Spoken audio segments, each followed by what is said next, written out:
எல்லை மீறிய பத்திரிகையாளர்கள், கடுப்பான நடிகர் பாலா.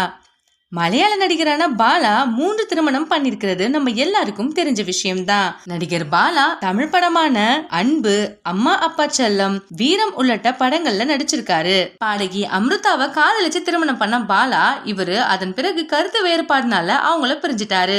அதை தொடர்ந்து டாக்டர் எலிசபெத் என்பவங்கள 2வது திருமணம் பண்ணிக்கிட்டாரு. அதுக்கப்புறம் சமூக ஒத்துமை இல்லாததுனால அவங்களையும் அவர் டிவோர்ஸ் பண்ணிட்டாரு.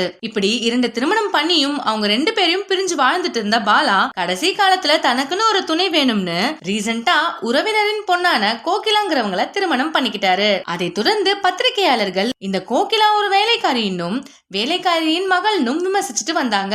இதை பார்த்து கடுப்பான நடிகர் பாலா அவர்கள், என்னோட தனிப்பட்ட வாழ்க்கை பத்தியும் என்னோட மனைவி பத்தியும் பேச உங்களுக்கு யார் உரிமை கொடுத்ததுன்னு அவரோட இன்ஸ்டாகிராம் பக்கத்துல சரமாரியா கேள்வி எழுப்பியிருந்தாரு. என்னோட நடிப்பு பத்தியும் என்னோட படத்தை பத்தியும் எழுதுங்க, அதுக்கு நான் எந்த விதமான அப்ஜெக்ஷனும் சொல்ல போறது இல்ல, ஆனா என்னோட குடும்பத்தை பத்தி ஏன் எழுதுறீங்கன்னு டென்ஷன் ஆகியிருக்காரு. அது மட்டும் இல்லாம இந்த மாதிரி எழுதினவங்க என்கிட்ட வந்து மன்னிப்பு கேட்கிற வரைக்கும் நான் இந்த விஷயத்த சும்மா விட போறது இல்லைன்னு சொல்லியிருக்காரு. இந்த வீடியோ உங்களுக்கு பிடிச்சிருந்தா லைக் பண்ணுங்க, ஷேர் பண்ணுங்க, கமெண்ட் பண்ணுங்க, சப்ஸ்கிரைப் பண்ணிக்கோங்க.